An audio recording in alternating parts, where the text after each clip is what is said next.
Musique, Frédéric Huttman.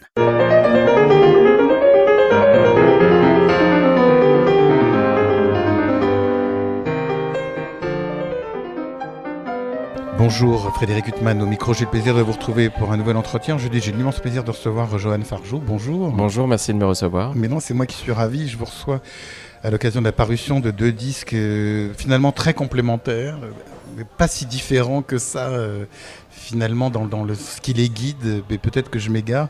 L'un qui s'appelle Sisters pour le label Clart, consacré aux deux sœurs Lily et Nadia Boulanger, avec des compositions des deux pour piano, et avec en guest star Karine Dehaye pour une mélodie inédite, Mon âme. Et un autre disque, alors des compositions de vous, Johan Fargeau, sur des poèmes de David Tepfer. Et alors, ce compagnonnage avec ce poète David Tepfer, dont les poèmes sont tantôt dits, tantôt chantés, c'est quoi? C'est un compagnonnage ancien? C'est un projet ancien? Non, c'est un projet de confinement, donc un projet relativement récent. Mais comme beaucoup d'artistes, en fait, on s'est retrouvés enfermés chez soi. Et pourtant avec toujours un désir bouillonnant de création. Et il se trouve que David Tepfer a fait partie d'une constellation d'artistes qui se sont entraînés, soutenus, notamment autour de la figure de Karine Dehaye, parce qu'ils sont voisins. Et je l'ai rencontré un peu par hasard. En fait, David Tepfer est vraiment un soutien des arts. Il a un lieu de résidence au passage de la Main d'Or, qui s'appelle l'Atelier de la Main d'Or, qui est vraiment un lieu incroyable où il organise des enregistrements, des répétitions, etc. Par cette entremise, je l'ai rencontré et puis on a fini par parler création. Il m'a expliqué qu'il écrivait une série de 4 romans et que le protagoniste était un poète et que donc dans son roman figuraient des poèmes. Je m'y suis intéressé, je me suis dit mais absolument de façon évidente qu'il fallait qu'on collabore musicalement ensemble. Alors ce disque, il y a quand même une belle affiche puisqu'il s'ouvre par un texte dit par Rosemary Sandley. Et puis après, vous avez David Tepfer qui va clôturer ce disque sur un poème aussi qu'il va dire. Entre-temps, on aura écouté Jeanne Gérard, Sandrine Piau, Ambroisine Bré, Delphine Edan, Stanislas de Barberac, ça c'est pour les chanteurs. Et puis il y a la violoniste Geneviève Laurenceau, l'altiste Arnaud Torrette, dont vous êtes un proche puisque vous faites partie de cet ensemble Contraste, notamment à ses côtés. Mathilde Calderini, magnifique flûtiste. Un autre magnifique pianiste qui est David Cadouche pour plusieurs œuvres, dont une œuvre en solo. Et vous, Johan Fargeau, compositeur et pianiste, puisque c'est sous cette double casquette que j'ai le plaisir de vous recevoir aujourd'hui. Pourquoi vous avez confié à David Cadouche, qui est un autre magnifique pianiste, le soin d'interpréter un cycle de poèmes et une œuvre pour piano solo? Pourquoi c'est pas vous qui avez joué ces œuvres? Alors je dirais pour 3 raisons. La première raison, c'est que c'est un artiste que j'admire depuis tout le temps, qui est en plus un être humain délicieux. Et donc, vous avez vu, j'ai de la chance, quand même, une distribution pareille. Je me sens le plus chanceux des compositeurs sur Terre. Donc ça, c'est la première raison. La deuxième raison est que parfois, le compositeur a besoin de recul.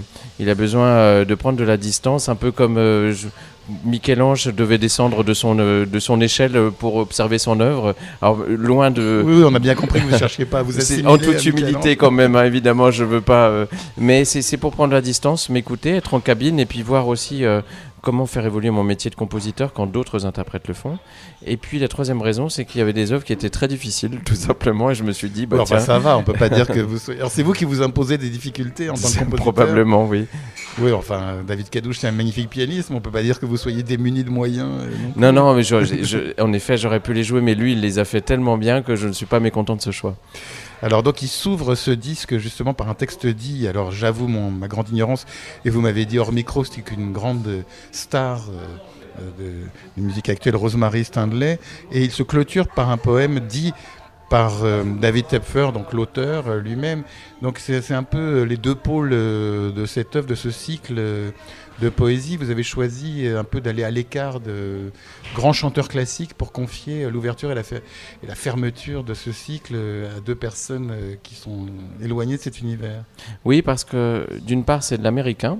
N'oublions pas que toutes ces poésies sont en américain, et il se trouve que Rosemary Sandley est moitié française mais aussi américaine, et donc elle a un américain parfait. David Tepfer est un américain à Paris, et je voulais déjà qu'on ait des sonorités américaines. même si David Tepfer le dit dans le livret du disque, il est ravi que ce soit des chanteurs français qui chantent avec un accent, parce qu'il voulait que ce projet reste cosmopolite, un peu comme sa vie. Mais malgré tout, c'était pour avoir de l'américain, puis aussi quelques poésies parlées, il y en a deux, l'ouverture et la fermeture comme vous le dites. Avoir de poésie parlée, c'est aussi un peu l'essence de ce projet, ça part de poésie. Alors il y a un merveilleux chanteur, un merveilleux ténor qui est Stanislas de Barbeyrac, mais hormis Stanislas de Barbeyrac, c'est que des voix féminines. C'est une coïncidence. C'est quoi en composant, vous avez été plus guidé vers des voix féminines Peut-être. Alors il y a tout l'étendue d'ailleurs. Il y a mezzo, soprano. C'est vrai. Après, c'est une histoire d'amitié comme d'habitude à un disque, parce que c'est une telle aventure. Vous choisissez bien vos amis. Oui, je les choisis bien, mais il se trouve que c'est un peu le hasard. Les coïncidences, sont-elles les coïncidences? Freud nous en dira davantage. Il y a plus de femmes, effectivement. Alors l'esthétique de ce disque, justement, quand on pose sur sa platine un disque d'un compositeur actuel, on attend avec impatience de savoir justement à quelle esthétique où ça va correspondre. Et vous, justement, on a l'impression que vous fichez un peu d'entrer sous une chapelle et que vous composez selon votre cœur. Exactement, je compose selon mon plaisir. En fait, je ne suis plus tétanisé. J'ai cette chance d'être au XXIe siècle. Oui, vous êtes à une génération où on n'est pas tétanisé comme c'était des générations précédentes. Tétanisé d'écrire dans un style ou dans l'autre. C'est-à-dire qu'il fallait faire des choix qui étaient parfois considérés comme courageux. Et c'est vrai que je n'ai plus aucun courage. Moi, j'écris la musique que je veux. Alors, il y a encore des chapelles. Elles s'affrontent encore violemment. Il y a encore beaucoup de polémiques qu'on pourrait voir. Mais je m'en sens très éloigné, d'autant plus que moi, j'écoute les deux chapelles avec plaisir et admiration. Alors, il s'ouvre justement par... Il y a beaucoup d'arpèges, il y a un goût chez vous très mélodique dans le piano. Souvent, il y a des grandes envolées lyriques au piano dans tout ce qu'on écoute sur ce disque, Lovescape. Mais il s'ouvre quand même par des notes justement un peu répétées, lentes, une sorte de psalmodie lente, qui est assez différente du reste de l'œuvre en fait. Oui, alors c'est aussi parce que j'ai comme influence la musique américaine, et notamment la musique minimaliste américaine, qui utilise un matériau extrêmement réduit pour ensuite fabriquer par déphasage, par variation, pour des œuvres à plus grande échelle. Et cette influence-là est inévitable, d'autant plus que le texte est en américain.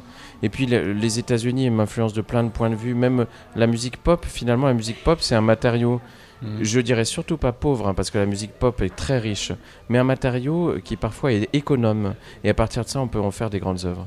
Alors quand on voit votre itinéraire au CNSM et vos professeurs, il y a Michael Levinas, Thierry Esquèche, Zsolt Nagy, c'est des univers aussi très différents, enfin des esthétiques très différentes. Oui, et ça m'a aidé aussi à... Surtout, en fait, moi j'ai cette tendance, mais c'est personnel et je veux surtout pas mettre d'autres compositeurs dans ce sac-là. Pour moi, la composition est un artisanat, et donc il faut maîtriser son artisanat, sa technique. Et donc je suis ravi d'avoir eu sur ma route des professeurs qui avaient cet artisanat à un très haut niveau. Et alors comment ça s'est passé au niveau de vos études, parallèlement à vos études de pianiste, vous avez pris des cours de composition, enfin, c'était parallèle ou c'est après Oui, tout était un peu en même temps. J'étais un jeune homme, et malheureusement ce jeune homme s'éloigne petit à petit. C'était au siècle dernier que j'ai intégré le Conservatoire de Paris, parce qu'en plus de ces influences américaines dont je vous parlais, puis plein d'autres influences, notamment le jazz qui occupe beaucoup ma vie en ce moment, eh bien je suis un pur produit du Conservatoire de Paris, et je vous dis ça sans cynisme, je vous dis ça avec fierté, mais j'ai reçu ces influences-là et elles sont essentielles dans la constitution de mon langage. Et au jazz, vous écoutez, c'est quoi vos pianistes c'est des pianistes du passé que vous idéalisez c'est un peu tout. Pour moi, le jazz est un art très très actuel. J'ai la chance d'avoir une série au Bal Blomet. Tous les 15 jours, j'y anime avec mon collègue Raphaël Imbert, saxophoniste, les 1000 et nuits du jazz. Et donc j'invite toute la scène, avec mon ami Raphaël, on invite toute la scène actuelle de jazz. Donc c'est à la fois un art passé, parce que le jazz c'est un art... vraiment d'enregistrement aussi, beaucoup plus que la musique classique, qui est un art de partition et de restitution. Mais le jazz est tout le temps en évolution, et j'ai cette chance de la côtoyer au quotidien. Mais vous, dans vos études, parce que le lien entre les pianistes classiques et les pianistes de jazz, le passage de l'un... Bon, il y a eu Frédéric Gulda ou quelques pianistes qui ont excellé dans les deux genres, mais est-ce que vous pensez qu'on peut être un très très bon pianiste dans les deux genres, ou alors pour vous ils sont étanches l'un avec l'autre? Je pense que c'est de moins en moins étanche. Il y a effectivement un cloisonnement, il y a une méfiance et en même temps une admiration réciproque. Mais Quand on connaît l'admiration d'Horowitz pour Art Tatum ou d'autres. Par exemple, exactement. Parce qu'on prend un des exemples les plus illustres. Vous avez raison, et je pense que l'inverse était vrai. Les musiciens de jazz enviaient les classiqueux, comme on dit dans mon jargon. Mais je pense que ces cloisons ont tendance maintenant petit à petit à devenir de plus en plus poreuses.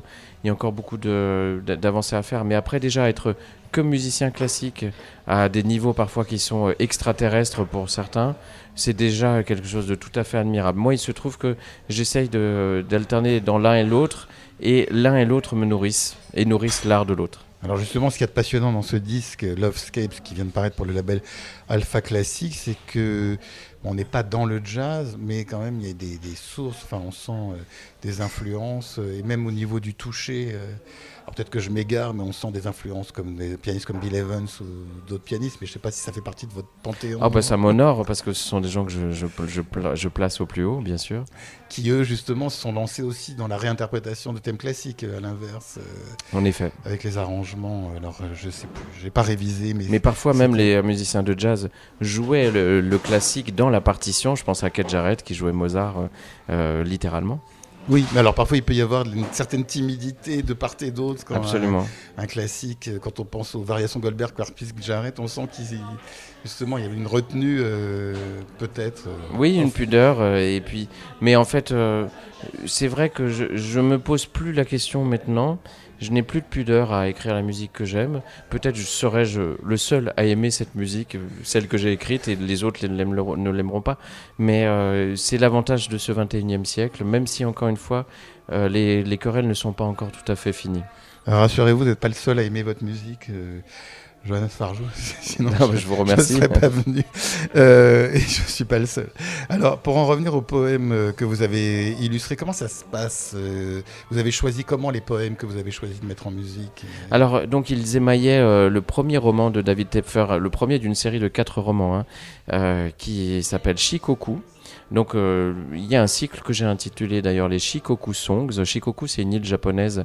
Les protagonistes, dont le protagoniste poète, font un voyage d'amour cycliste sur cette île japonaise, et c'est comme ça illustré de plusieurs poèmes. Il y en avait trop, évidemment, donc j'aurais de quoi faire plusieurs opus encore, mais je les ai sélectionnés selon mon cœur, tout simplement. Il n'y a même pas eu de discussion particulière, et David Tepfer a tout accepté avec plaisir. Et le fait que ce soit des poèmes en anglais, est-ce que c'est plus facile, à la limite, pour le compositeur français que vous êtes, de mettre ça en musique, que des poèmes en français dont il n'y a pas seulement la sonorité? Je ne dis pas que vous ne parlez pas anglais, mais je dis qu'il y a une distance par rapport à la langue qui fait que peut-être finalement c'est peut-être plus facile pour un français. Oui, en tout cas ça induit des inspirations différentes, une grande inspiration. Effectivement, mon anglais est limité. Oh non, mais ce n'est pas ce que j'insinuais. Ah non, mais vous pouvez l'insinuer, parce que je n'ai aucune honte à le dire. Ça m'a fait progresser, en revanche. Mais ce qui est très très difficile, c'est la musique de l'anglais, parce que c'est vrai que nous on a une langue assez monotone, sans accentuation. Donc ça a influé aussi sur ma musique, mais même le style de la musique, parce que les États-Unis, moi, tout de suite appellent plein de choses, de Marilyn Monroe à Quentin Tarantino, à passant par d'ailleurs Strait, que dis-je, 1000 et autres exemples, et forcément ça vient par connexion magique dans ma musique. Alors on le lisait, ce disque, il y a une magnifique affiche, répétée, Jeanne Gérard, Sandrine Pio, Ambroisine Bray, Delphine Edan, Stanislas de Barberac, puis Rosemary Sandley, puis les instrumentistes Geneviève Laurenceau, Arnaud Torrette, Mathilde Calderini. Ça fait plaisir de le répéter, et David Cadouche. Vous avez écrit pour eux, ou c'est eux après qui sont venus sur ce projet? Alors j'ai réellement écrit pour eux, parce que l'avantage du confinement, c'est que le temps est long, donc on a le temps à la fois de composer et de prendre les contacts pour organiser le disque, alors que dans notre monde post-Covid et pré-Covid, mais encore plus post-Covid, on a le temps de rien, absolument de rien, tout doit se faire en même temps, etc. Et puis il y a des projets qui tombent, des choses qui reviennent à la dernière minute. Exactement. Et donc j'ai eu cet avantage-là de savoir à quels interprètes je m'adressais, et il est vrai que notamment vocalement parlant, mais aussi les instrumentistes, je m'adressais exactement à leur vocalité. Alors peut-être eux, ils vont considérer que c'était pas habile pour eux, mais moi, ça s'adressait à ce que je fantasmais de leur voix ou de leur façon de jouer de l'instrument. Donc pour moi, c'était un rêve, tout simplement éveillé. Et alors Geneviève Laurenceau, Arnaud Thorette, on connaît vos liens d'amitié musicale et amitié tout court. Geneviève Laurenceau, c'est une violoniste avec laquelle vous aviez déjà beaucoup travaillé. Oui, je la connais depuis plus de 20 ans, on est très amis par ailleurs. Et puis c'est une des meilleures violonistes françaises, voire mondiales. Pour moi, c'était incroyable. Oui, d'ailleurs, j'ai récemment interviewé un membre de l'orchestre du Capitole de Toulouse qui me disait à quel point il regrette le départ de Geneviève Laurenceau. Ah, ça, je peux violon comprendre. solo, mais ça, c'est une autre histoire. Alors, donc, on va faire un détour par un autre disque qui est absolument magnifique, Sisters, un hommage à Lily et Nadia Boulanger.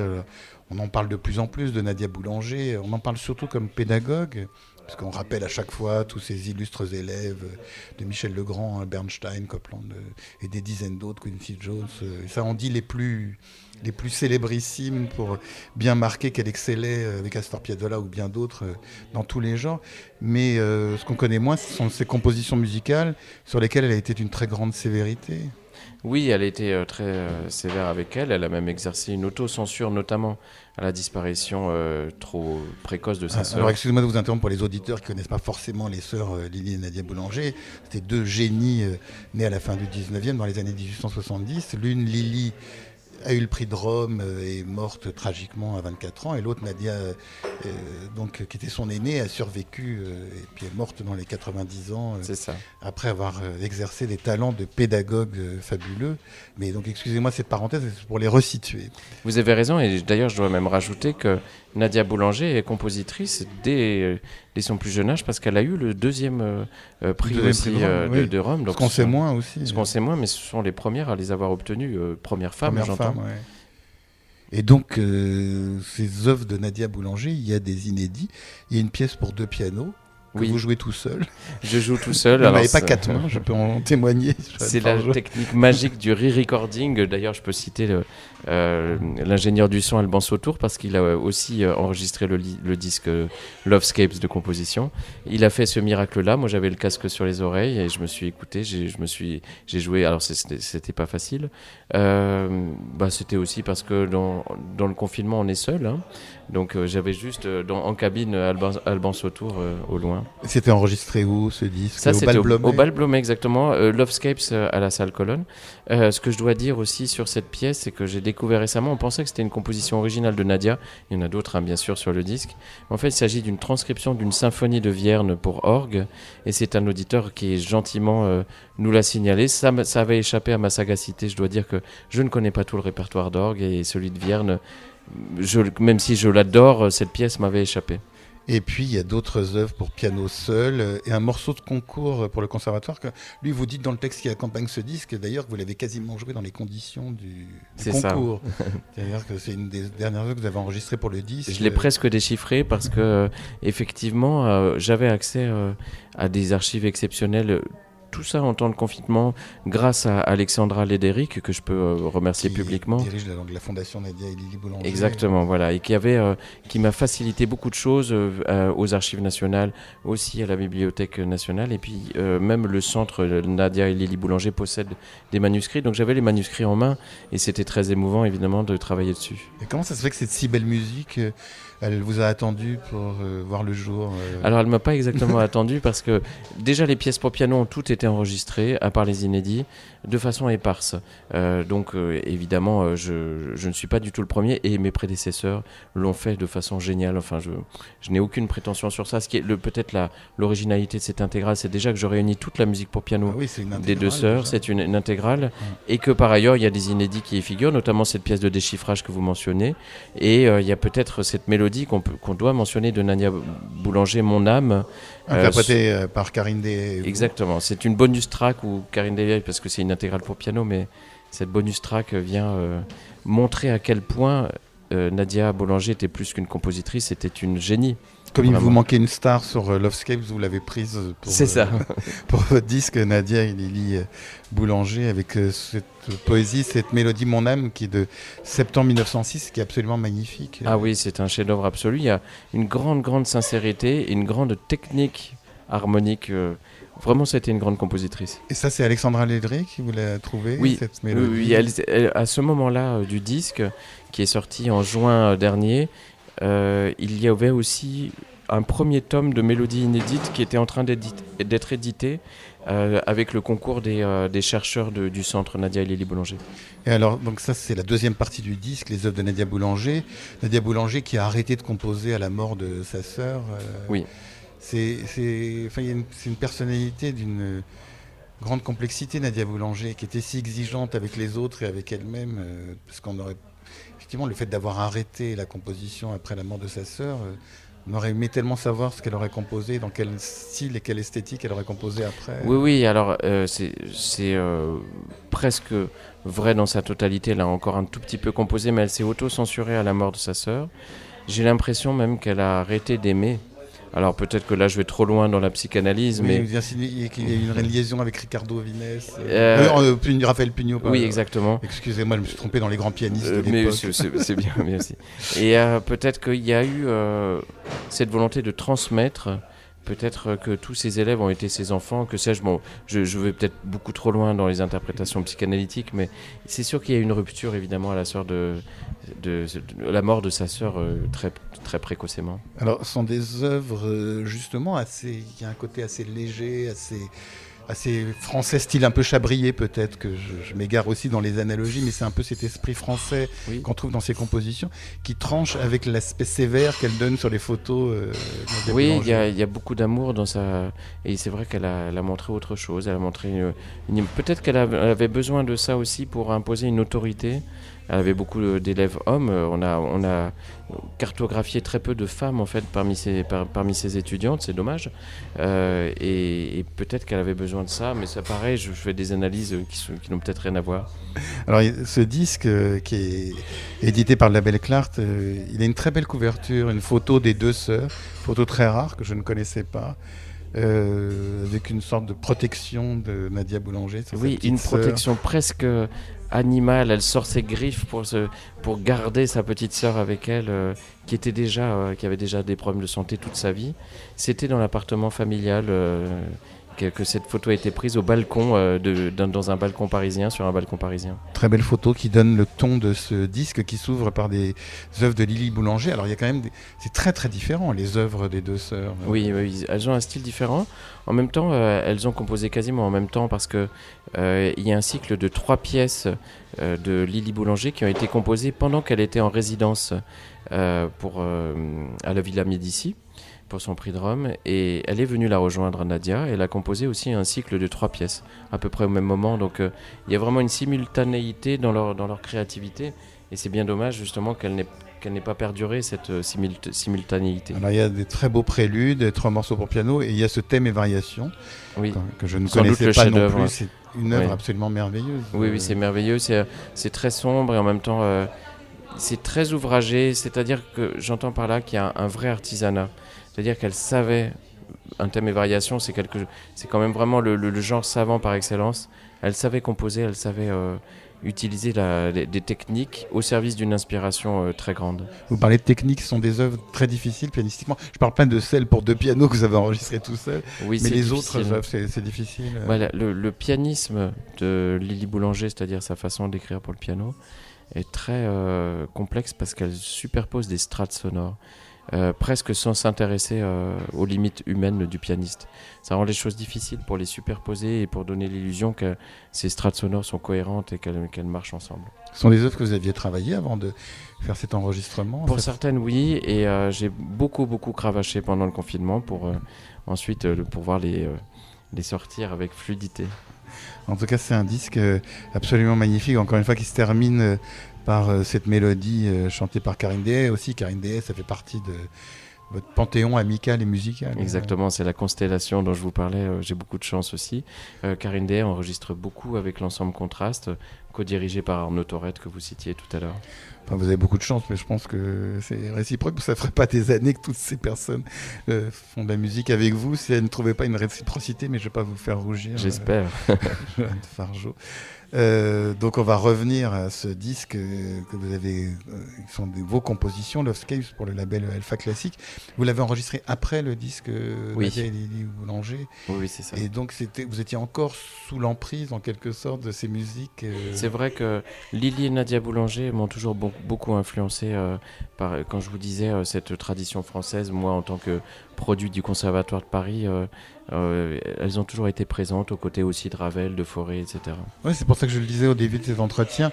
J'ai beaucoup écouté les 2 disques avant cet entretien. Justement, je les ai beaucoup réécoutés. Et c'est vrai que je trouve des liens entre les deux. Oui, il y a des liens, bien sûr.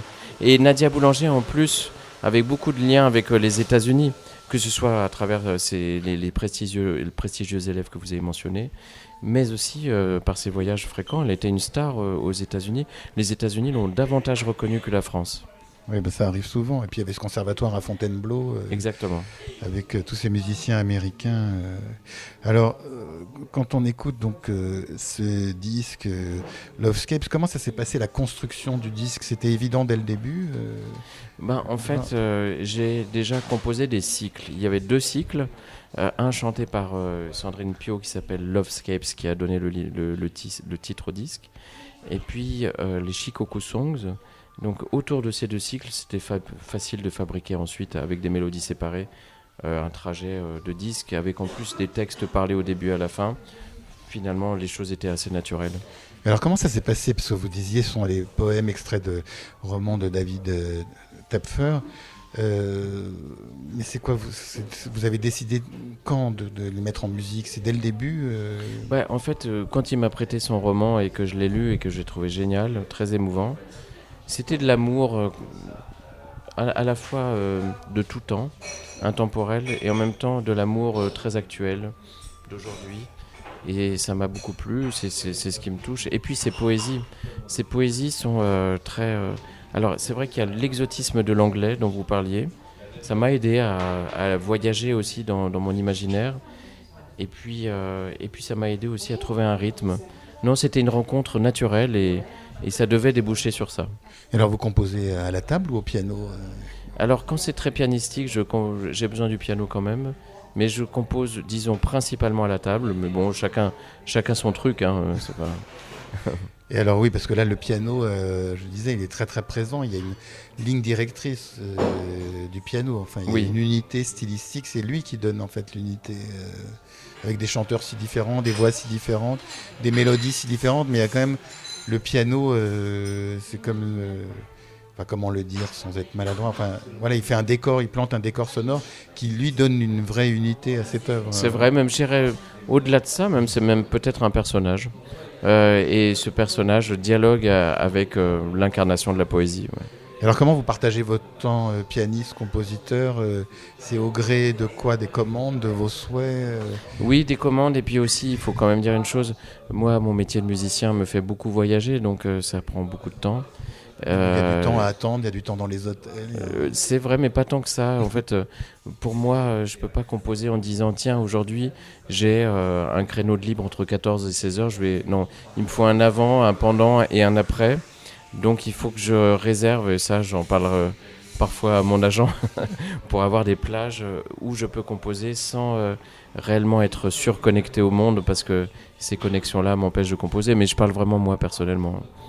En tout cas, 2 disques absolument magnifiques. L'un consacré à Lily et Nadia Boulanger, Sisters pour le label Clark. L'autre, Lovescapes pour le label Alpha Classique. J'ai déjà cité les nombreux grands artistes qui vous entourent, donc sur des poèmes de David Tepfer. Johan Fargeau, il me reste à vous remercier infiniment d'avoir été mon invité. C'est moi qui vous remercie. Pour illustrer cet entretien avec le pianiste Johan Fargeau, je vous propose d'écouter un thème et variation de Lily Boulanger, suivi de pièces pour 2 pianos de Nadia Boulanger, et de 3 petites pièces pour piano de la même Nadia Boulanger, et enfin d'une mélodie, Mon âme, toujours de Nadia Boulanger. Je vous souhaite une très belle écoute de cette magnifique musique. Bonne fin de soirée sur RCJ.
et sans surprise, sachant trop pour lutter, comme tout est fatal. Et se sentant, malgré quelques dédains natal, sensible à nos pitiés, comme l'eau dans la brise, elle est là, résignée et douce, sans ses sanglots,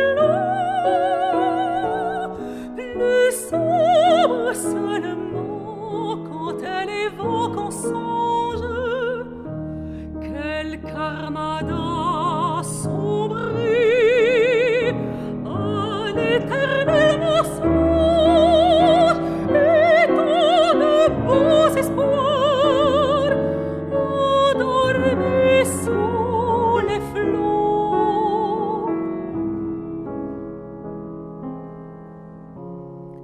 Des soirs trop lourds de pourpre où sa fierté soupire, les portraits de Van Dyck aux beaux doigts longs et purs, pâles en velours noir sur l'orvie des murs, en leurs grands yeux défunts la font rêver d'empire. Les vieux mirages d'or ont dissipé son odeur, et dans les Visigoths où son odeur s'échappe,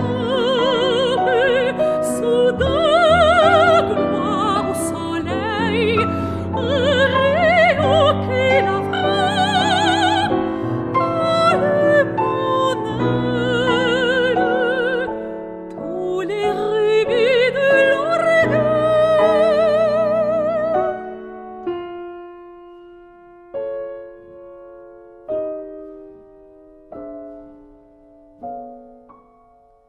Mais d'un sourire triste l'apaise ses fièvres,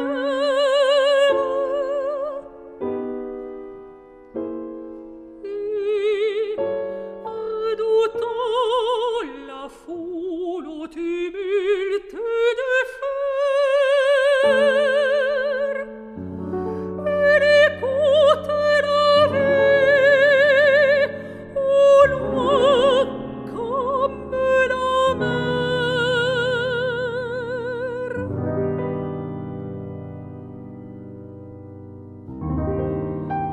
Et le secret se fait plus profond sur ses lèvres.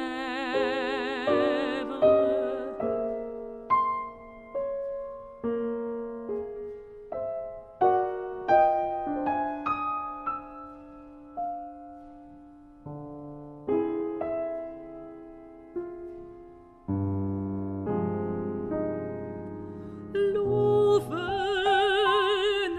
des jets d'eau là-bas tombe en cascade, et par là la croisée, une tulipe au doigt, elle est là, reflétée au miroir d'autrefois. Ah, c'est que les galères oubliées en la rade.